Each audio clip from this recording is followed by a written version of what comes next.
एक ही बात कह रही है, कन्हैया तू मेरा भतीजा है। अरे भाव महाभारत बंद गवन जब मोहन का हुआ,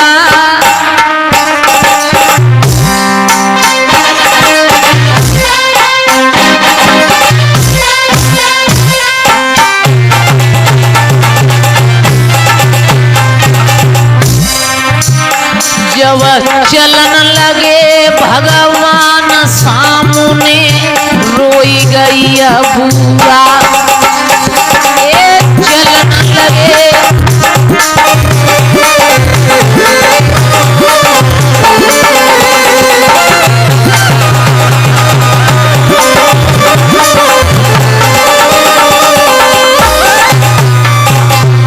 कुंती जोर जोर से रो रही है। आरे लिखी अब विधना की हुई, आजू जाई रहे करतार के कुंती टीक फोरी रोई, जाई रहे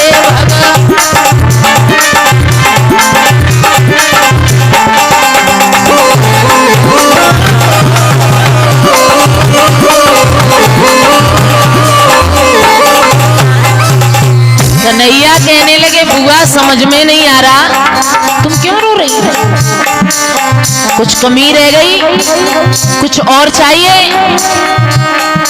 कुंती बोली बेटा तू मेरे सर पर हाथ रख दे। आरे वचन को पालन कर दिए, आरे वचन को पालन कर दिए, मेरे भैया के लला हाथ मेरे सिर पे धर दिए, मेरे भैया के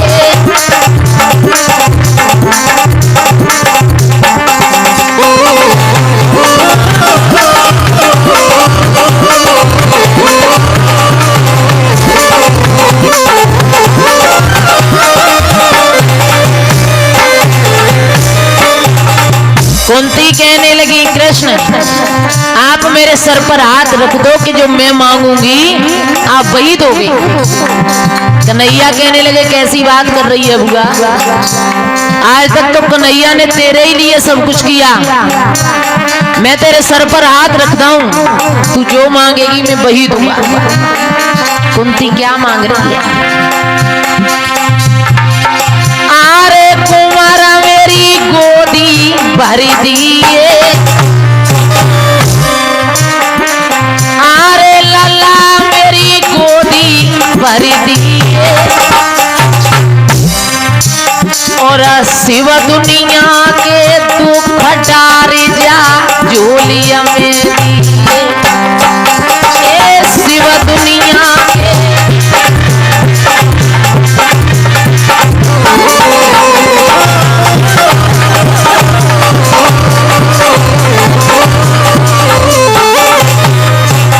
कुंती ने कहा कन्हैया जितने दुनिया के दुख हों वो मेरी झोली में डाल दे। कन्हैया कहने लगे बुआ इंसान तो दुख से दूर भागता है, तू दुख क्यों मांग रही है? तो कुंती एक बात बोली लला सुन क्यों दुख मांग रही हो? बेटा ते के ध्यान सुनोगे दुख में मैंने ध्यान लगाए, अरे बेटा ते के ध्यान सुनो तुम दुख में मैंने ध्यान लगाए, जब जब दुख पड़े कुंती पे तब ही दौड़ कन्हैया आया।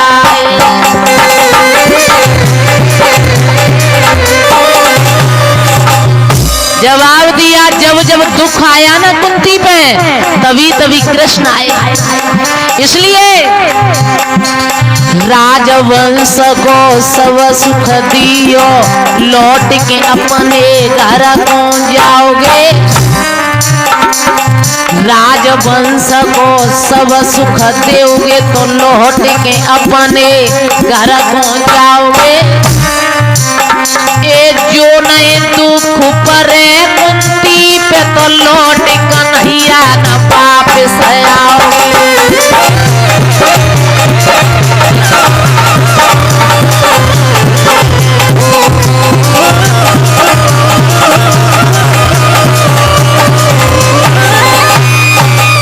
कुंती कहने लगी अगर दुख नहीं पड़ेगा तब तक तुम मेरे पास नहीं आओगे, इसलिए दुख इसीलिए मांग रही हूँ कि जब जब दुख आएगा तो तुम दौड़ करके हमेशा मेरे पास आओगे। कन्हैया चले गए। उत्तरा की कोख से समय व्यतीत हुआ, एक पुत्र पैदा हुआ जिसका नाम पड़ा था परीक्षित। बोलिए परीक्षित महाराज की।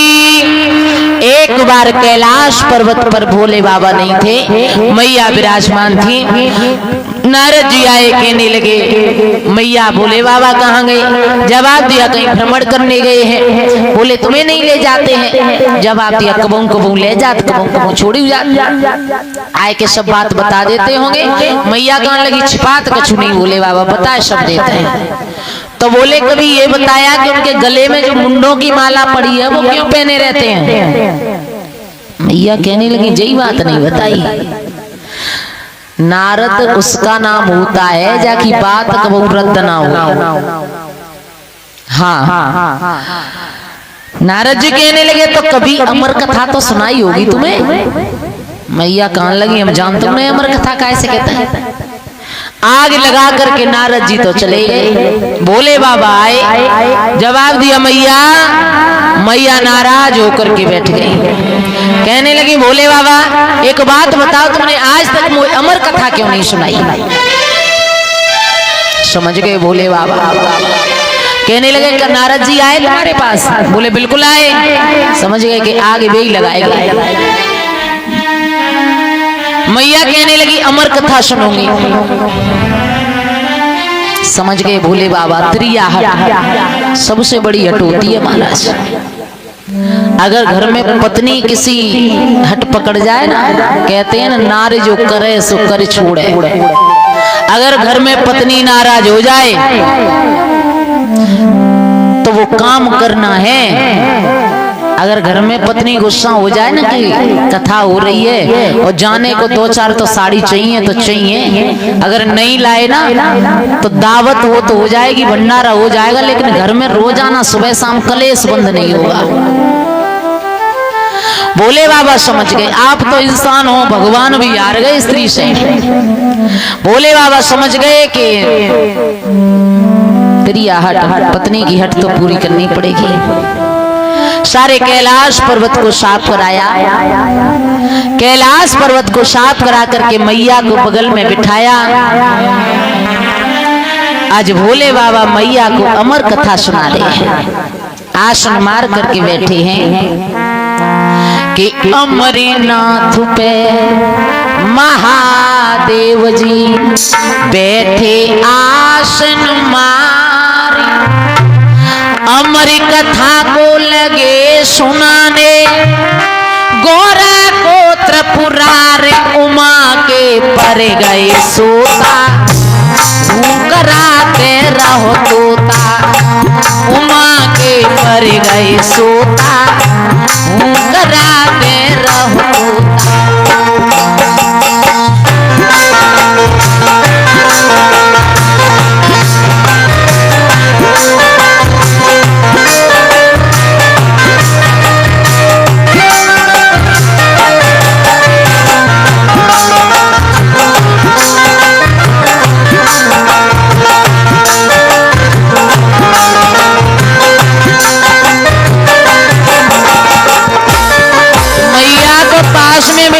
भोले बाबा अमर कथा सुना रहे हैं। ए शिव शंकर भोले ने मैया को कथा सुनाई।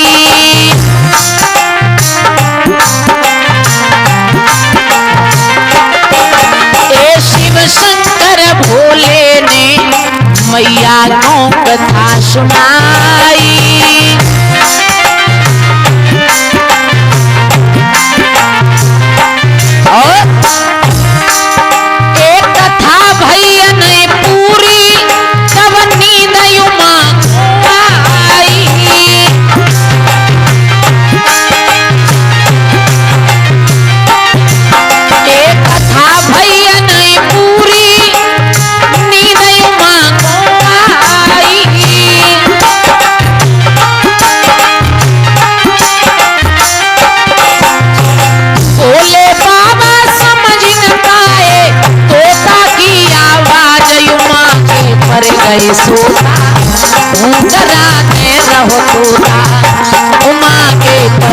यशोदा कराते रहो तोता।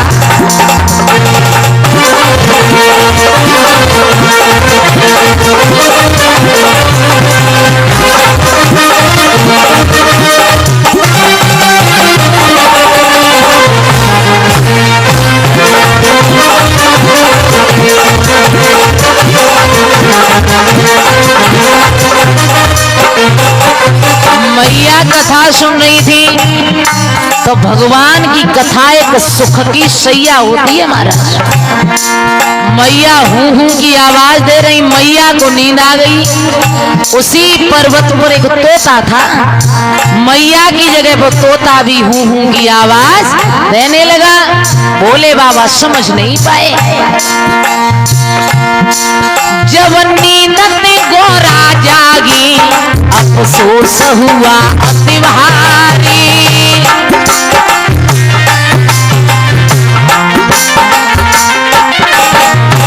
नींद में मैया जागी अफसोस हुआ अति भारी।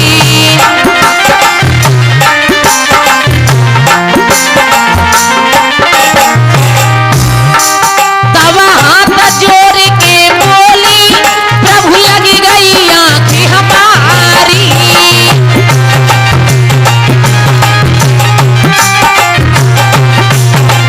हाथ जोड़ के बोली प्रभु लगी गई आंखें हमारी।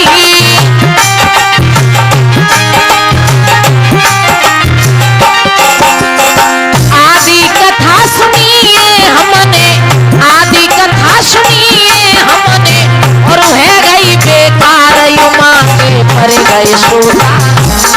कराते रहो तोता युमा के भर गए सोता। कराते रहो तोता।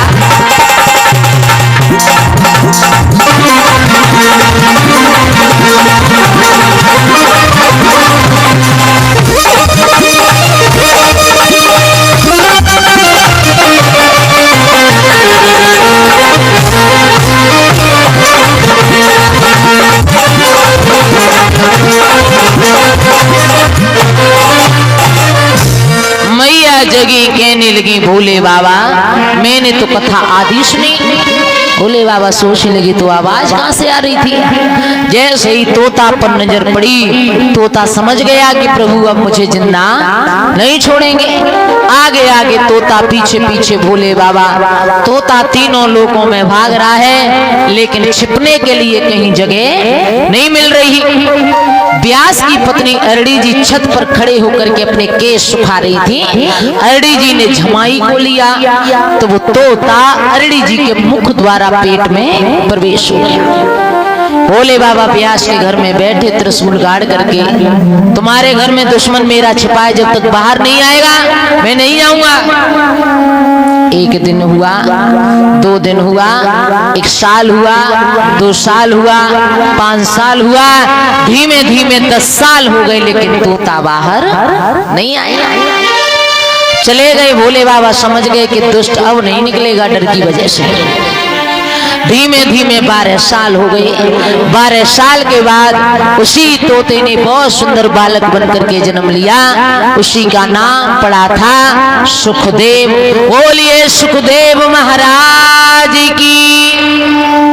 इधर परीक्षित जब बड़े हुए, एक दिन परीक्षित जा रहे थे, रास्ते में एक गाय मिली, रो रही थी। जवाब दिया है आप कौन हो, तो गाय कहने लगी मैं पृथ्वी हूँ। सतयुग द्वापर त्रेता निकल गया, हमें कोई शंका नहीं हुई, अब कलयुग आने वाला है, इसलिए ये दुनिया छोड़ करके जा रही है। पीछे बैल खड़ा था वो धर्म था, पीछे काले कपड़ों में चांडाल खड़ा था वो कलयुग था। परीक्षित कहने लगे आप इतने बुरे हो तो गलत जगह पर वास करो, वैश्या रहती हो, मदरापान होता हो, झूठ बोला जाता हो, जुआ खेला जाता हो। कलयुग कहने लगा कि तुम जितना बुरा समझ रहे हो उतने बुरे भी नहीं है। कलयुग केवल नाम आधारा, सुमेर सुमेर नर उतरे।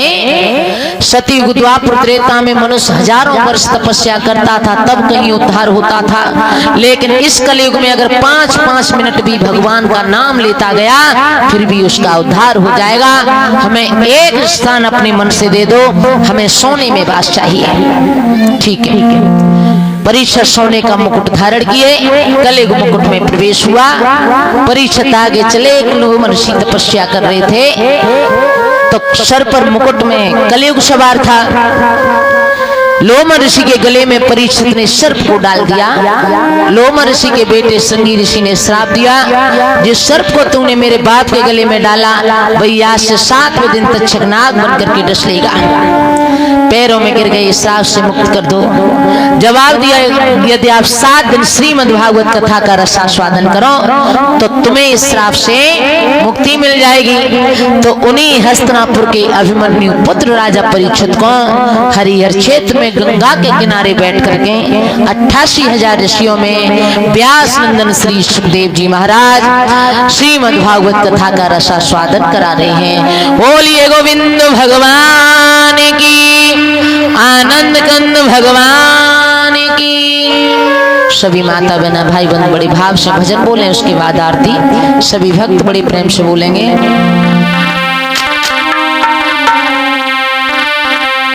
एक बार गोपियां कह रही थी, आरे अमोती बिरज की मोर, आरर मोर नाचती वृंदावन में। अमोती बिरज की मोर, आरर मोर नाचती वृंदावन में। बड़े भाव से बोलो।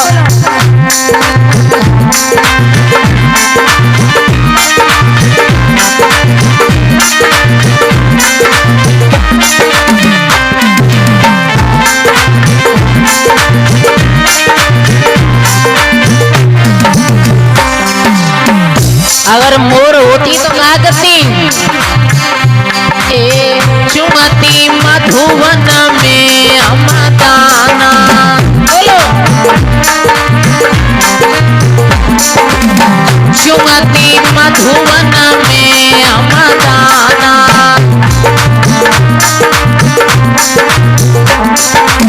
घूमती नंदगाम बरसाना।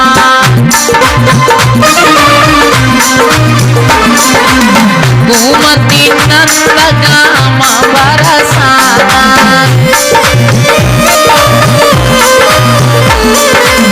मिलते नंद किशोर, बेन किशोर नाचती वृंदावन में।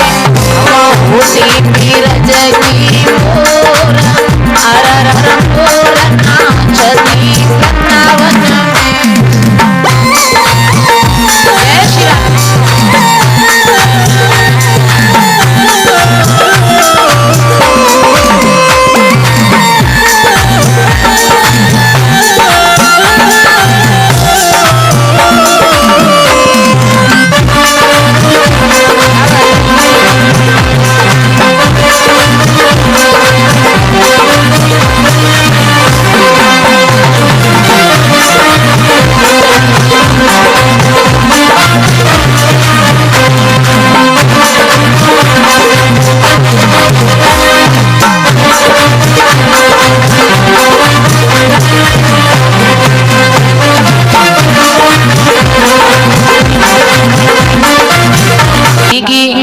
लड़की समझ गई कि पितामह शादी नहीं करेंगे। उस लड़की ने अपने प्राणों को त्याग दिया।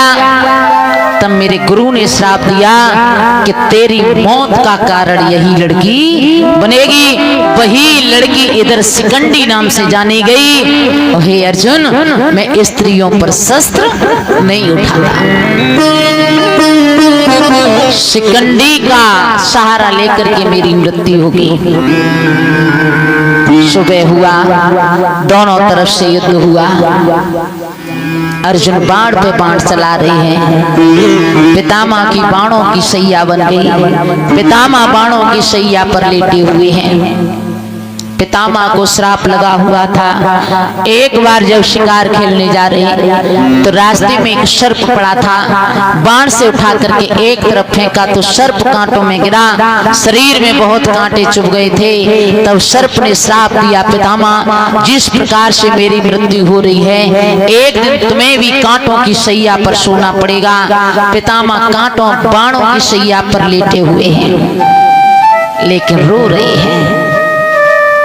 तुमने देखा होगा कि बुरे वक्त में अपनों की याद आती है। अगर कोई बुजुर्ग, अगर कोई माँ बाप अपनी औलाद में पक्षपात कर दें तो उन्हें बड़ा पछतावा होता है कि हमने अपनी औलाद में पक्षपात किया। पितामह रो रहे हैं, एक ही बात कह रहे हैं, आरे सरसैया पे पड़े पितामह सोचू करें भारी।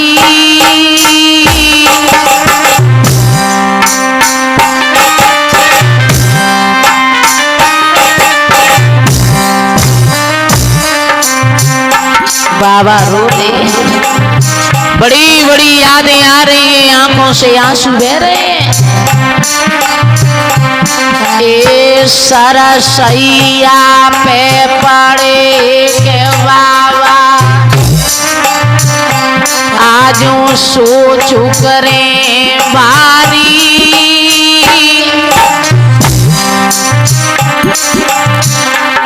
मैंने पक्षपात कर दो बुद्धि मेरी किनने हरी डाली। पक्षपात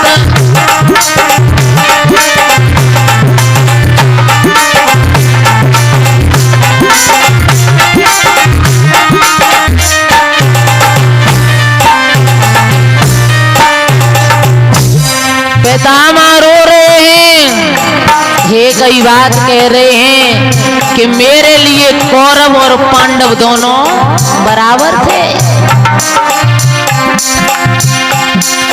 अरे हमारे दोनों ही नाती,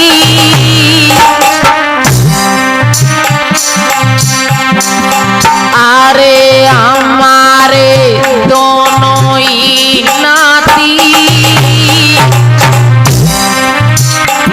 में एक तरफा है गौ करिया में ने करी छाती। एक तरफा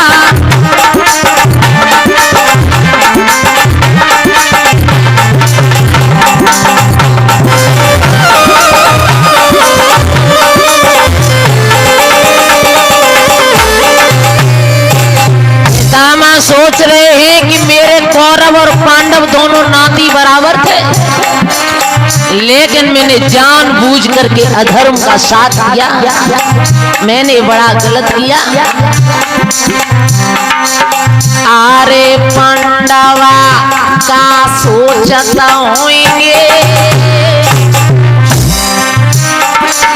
आरे पांडवा का सोचता होंगे, आजू धर्म राजू करे वारू आजू हम का जवाब देंगे। धर्म राजू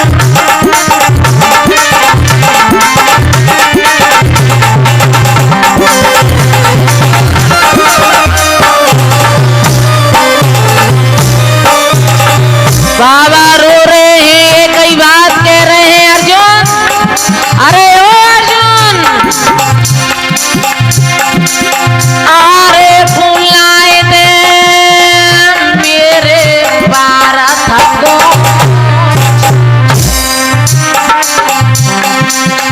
अरे बुलाइए मेरे भारत को।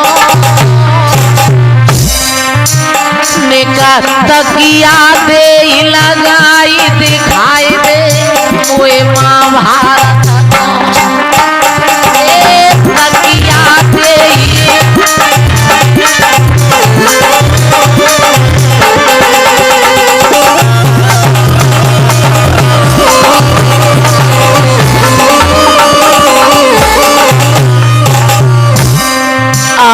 शिकंडी अब क्यों शर्म आवे, अरे शिकंडी अब क्यों शर्म आवे, चाहिए कितनों है जाइए पैर बखत पे अपने किया में, अरे कितनों है जाइए पैर बखत पे अपने किया में।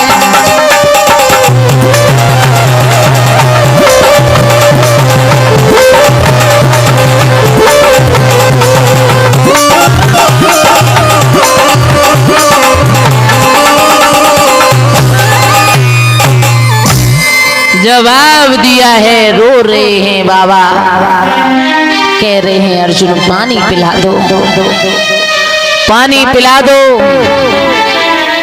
एक बाण चलाया, जमीन में लगा, धारा निकल करके बाबा के मुंह में गिरी। एक बाण चलाया जो सर के नीचे लगा, गर्दन ऊंची हो गई। जवाब दिया है पितामह ने, अर्जुन तुम जानते हो कि मैंने जानबूझ करके अधर्म का साथ क्यों दिया। मैं खूब जान रहा था कि दुर्योधन अधर्म कर रहा है, लेकिन अर्जुन मैंने जानबूझ करके साथ इसलिए दिया था क्योंकि मैंने दुर्योधन का नमक खाया था। अर्जुन कहने लगे बाबा अब इन बातों में कुछ नहीं रखा, अगर यही बात पहले होती तो आज ये समय देखने को नहीं मिलता। इधर दुर्योधन रो रहा है, आंखों से आंसू बह रहे हैं, कह रहा है मुझे कोई ऐसा वीर दिखाई नहीं देता जो मेरे भाइयों का बदला ले ले। अश्वत्थामा ने कहा मैं तुम्हें ये वचन देता हूं कि मैं 5 पांडवों के सर ला करके तुम्हारे आगे रख दूंगा। अश्वत्थामा चला, देखा द्रौपदी के 5 छोटे छोटे बच्चे सो रहे हैं। अश्वत्थामा ने बच्चों को लिया, धड़ से सर अलग किया, सरों को लेकर के चला आया। आगे तो दुर्योधन को बड़ी खुशी हुई कि ये पांडवों के सर हैं, लेकिन हाथों में लेकर के जैसे ही मसले तो बच्चों के सर थे मसल गए। दुर्योधन के मन में विचार आया कि पांडवों के सर ऐसे नहीं हो सकते जो इतनी आसानी से मसल जाएं। जैसे ही खोल के देखा तो नन्हे नन्हे बालकों के सर थे। एकदम से दुख उत्पन्न हो गया, तो भक्त दुर्योधन की मृत्यु हो गई। श्राप लगा हुआ था दुर्योधन को कि वो दुख और सुख दोनों एक साथ में देखेगा तो उसकी मृत्यु हो जाएगी। इधर द्रौपदी रो रही है, डेरों में खून बह रहा था, हर अबला पड़ी रो रही थी। द्रौपदी बाल बिखराए हुए लालों पे पड़ी रो रही थी। अर्जुन रो रहे थे, कृष्ण आए। कृष्ण ने अर्जुन के मोह को दूर किया, कहा अर्जुन ने इस दुनिया आनी जानी है, जो इस दुनिया में आया है वो गया जरूर है। द्रौपदी को धैर्य बंधाया। उसके बाद महाभारत बंद हुआ, भगवान कन्हैया द्वारका जाने लगे। कन्हैया को सभी पांडव विदा कर रहे हैं। उस समय अभिमन्यु की पत्नी उत्तरा गर्भवती थी। अश्वत्थामा ने उत्तरा के गर्भ के लिए ब्रह्मास्त्र छोड़ा।